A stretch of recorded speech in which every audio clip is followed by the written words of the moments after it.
mismos únicamente como docentes, sino como coaches. El médico más efectivo no es el único, pues no es el que le da a uno un diagnóstico y un tratamiento, sino el que habla con uno, el que lo empodera a uno para que uno se haga cargo de su propia salud. Lo mismo podemos decir del docente. El más efectivo es el que tiene la capacidad de empoderar al estudiante para que se apodere de su propio aprendizaje y también de su propia evaluación, de monitorear su aprendizaje, de autoevaluarse, y que le enseñe a cerrar ese círculo de retroalimentación, aprendizaje, evaluación, etcétera. Eso es algo, creo yo, que es cada vez más una característica de lo que vemos en nuestra población docente. Parece que este tema es definitivo cuando se habla de calidad educativa. Profesor Villaveses, usted hablaba de que el propósito de la educación,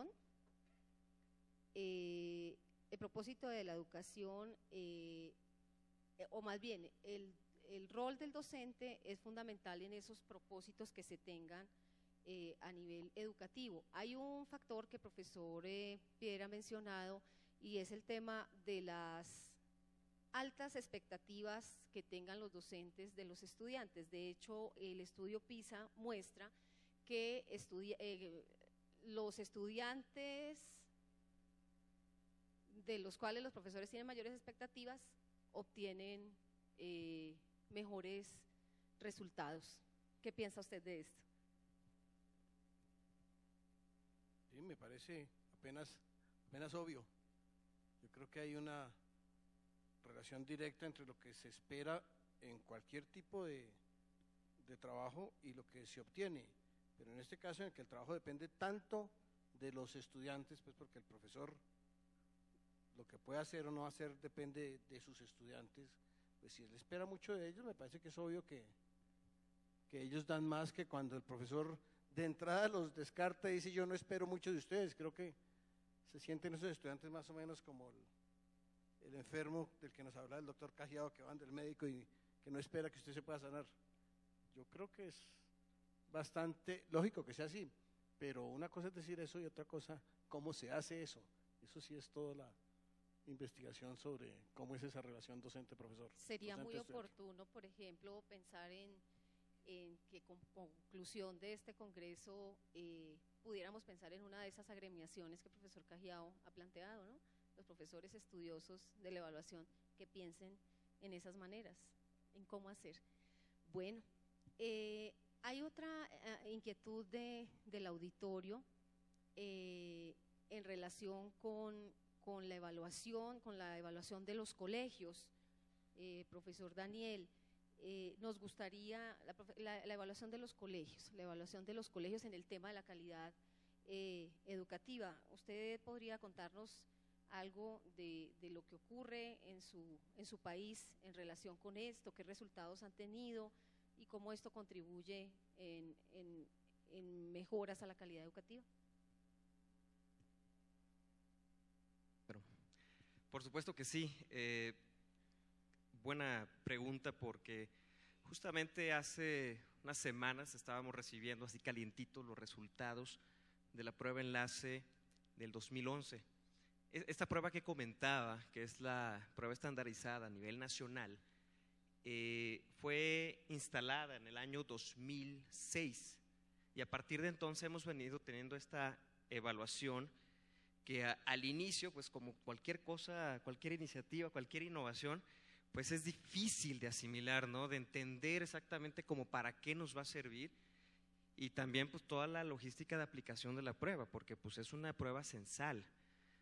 Aproximadamente fueron evaluados 9.5 millones de estudiantes de los niveles de primaria y secundaria, y pues con el paso del tiempo hemos venido ampliando todavía la cobertura de esta prueba y pues la promulgación también de sus resultados en tiempo y forma para que estos puedan ser utilizados principalmente por los centros escolares, por los colegios como le llamamos aquí en Colombia. Hemos tenido de todo, o sea, con algo tan grande hemos tenido de todo, ¿no? Y al principio sí los resultados no eran muy alentadores. Consideramos que la prueba de enlace es como un complemento a la prueba de PISA, que solamente se aplica a cierto nivel y a cierto grado, pero en enlace sí estamos aplicando hacia lo que es primaria y secundaria. No es comparable, y eso hay que aclararlo, no es comparable ahora los resultados de prueba de enlace en secundaria, que son los grados de séptimo, octavo y noveno, sería el comparable aquí, de los 3 primeros años contra los últimos 3 años que hemos evaluado, porque cambió el perfil. Entonces tuvimos que hacer ajustes. Entonces es como lo comentaba hace un momento, es una evaluación que se evalúa para poderla ir mejorando. ¿Qué resultados hemos obtenido? Bueno, clasificamos la evaluación, los resultados de la evaluación para poder identificar en dónde se encuentra el alumno en 4 niveles de aprovechamiento escolar. El nivel de insuficiente, el nivel de elemental, bueno y excelente. Ubicar a un alumno en el nivel de insuficiente y elemental no quiere decir que esté reprobado. Ya no utilizamos, incluso estamos erradicando la palabra aprobar y reprobar. ¿Sí? Va para afuera. Lo que estamos haciendo es identificar si ha cumplido con los aprendizajes esperados, si está listo para cursar el siguiente grado. Entonces, los alumnos que se ubican en el nivel de insuficiente y en el nivel de elemental son los alumnos que vemos como en riesgo educativo, ¿sí? A los que debemos, pues, atender de una manera, no solamente desde el aula, sino desde toda la estructura que tenemos educativa, para poder evitar, pues, cuestiones como la deserción, ¿sí? O cuestiones también como, pues, que no alcancen los niveles de logro que son esperados y los tengamos ahí instalados en el sistema educativo y no los podamos mover al siguiente nivel. Es por eso que es tan importante la prueba. Para eso nos sirve. Algunos medios y organizaciones, pues, lo utilizan para, pues, decir que tenemos un nivel muy bajo de rendimiento o aprovechamiento académico, pero pues en realidad, pues, a partir de 2006 no teníamos realmente nada que pudiera ser estandarizado, ¿sí? Estandarizado, aunque sí tenemos las pruebas, como ustedes las conocen, las han mencionado dentro del aula, pues era importante tener como un referente a nivel nacional, pues, de lo que estamos esperando de esos aprendizajes. Y eso ha entonces motivado toda una revolución educativa dentro de nuestro país, porque un buen maestro, con un buen director, con padres comprometidos, ¿sí?, de la sociedad, están atendiendo ese riesgo educativo al hacer un buen análisis e interpretación de los resultados, que ha costado mucho trabajo y mucho tiempo el poder generar, digamos, esa habilidad o competencia en el colectivo escolar para que pueda hacer una buena interpretación de los resultados, sepa manejarlos y sepa aplicarlos como solución en los centros escolares o en los colegios. Les puedo decir que, por ejemplo, en secundaria, en las primeras pruebas, el 95% de la matrícula estaba ubicado en el nivel de insuficiente y elemental. Grave, grave. 95% aproximadamente, y de ahí ha venido bajando de una manera extraordinaria.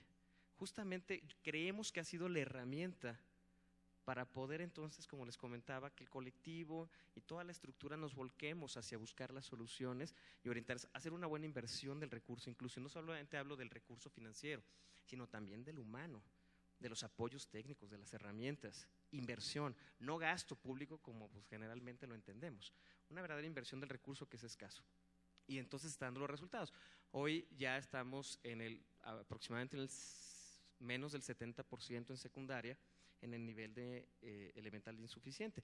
En primaria nos encontramos, por ejemplo, en la asignatura de matemáticas, que son las que se evalúan, y se me olvidó decirlo, lo que evaluamos son asignaturas de español y matemáticas, y una tercera asignatura que va rotando con el paso del tiempo. Por ejemplo, este año fue la de geografía, y antes fue la de historia, y antes fue la de cívica y ética. Y en el caso de matemáticas, por ejemplo, en primaria, Hoy estamos más o menos en un 60-40, 60% de la matrícula en nivel de elemental e insuficiente, pero el 40% ya está en bueno y excelente, ¿sí? Entonces estamos realmente, esto para nosotros son pues buenos resultados, porque eso es enseñar y eso es aprender, ¿sí? Y eso es mejora continua y mejora sostenible, que es a final de cuentas lo que buscamos. Si bien no estamos en los primeros lugares todavía y todavía hay una buena brecha con Finlandia, lo que sí sabemos es de que estamos en el camino y lo estamos haciendo de una manera sostenible. Y eso es lo relevante e importante y pertinente de nuestro sistema educativo. Muy interesante la experiencia de México. Profesor Villaveses, usted ya está, digamos, ha tenido un tiempo importante fuera de la Secretaría de Educación. Digamos que la inversión en educación, como lo presentaba el doctor Naranjo esta mañana, ha sido bastante importante, y aquí en el panel se ha hablado del tema de los recursos y del tema del uso de los resultados y de las evoluciones en cada uno de los países. A mí me gustaría preguntarle cómo está viendo usted desde afuera la situación general del país y de Bogotá específicamente en este tema de calidad educativa. ¿Ve usted avances importantes? ¿Cómo ve la situación? No, sí, lo que se ve desde afuera, no tan lejos porque sigo metido en el tema educativo, pero universitario, pero lo que se ve desde afuera y siguiendo, y he seguido bastante el tema de la educación en Bogotá. Yo le digo lo que, mi primera sensación, me muere la envidia, porque realmente les está yendo mucho mejor de lo que me fue a mí cuando estaba aquí metido. Entonces es muy agradable ver que Le recuerdo que el profesor Villaveses fue exsecretario de Educación de Bogotá, ¿no? Sí, todavía hay algunas caras conocidas acá que me recuerdan y a las que yo recuerdo con mucho cariño, y ha sido muy rico encontrarlos. Pero es decir, yo sí creo que la educación en Bogotá va hoy mucho mejor de lo que estaba cuando me tocó manejarla a mí. En general, el compromiso de la gente, los eventos como este mismo son un buen indicador, pero pues vimos hace un rato las fotos de los nuevos colegios, las cifras que están llegando para la educación, el papel mismo de la educación dentro de la administración total de Bogotá, pues son cosas que van consolidándose muy bien, y yo creo que vamos en una muy buena dirección, y claramente los indicadores son mejores hoy que hace 15 años cuando estaba yo aquí. Bueno, qué buena noticia saber que se ve desde afuera. El tiempo se nos ha agotado. Creo que como conclusión de este panel es muy relevante el papel de los maestros en la educación colombiana y seguramente en la educación del mundo. Yo cerraría con una frase muy bonita de uno de nuestros panelistas que dice: la evaluación se debe construir con el saber del docente y esta debe permitir que se tomen decisiones sobre la vida humana. Los maestros estamos para trabajar por la vida de los niños, por el futuro de nuestros países, porque la calidad del mundo, la calidad de vida del mundo mejore. Muchas gracias a todos por su presencia aquí, muchas gracias por su tiempo, a todos nuestros panelistas, muchísimas gracias por sus aportes y nos encontramos nuevamente esta tarde a las 2 de la tarde.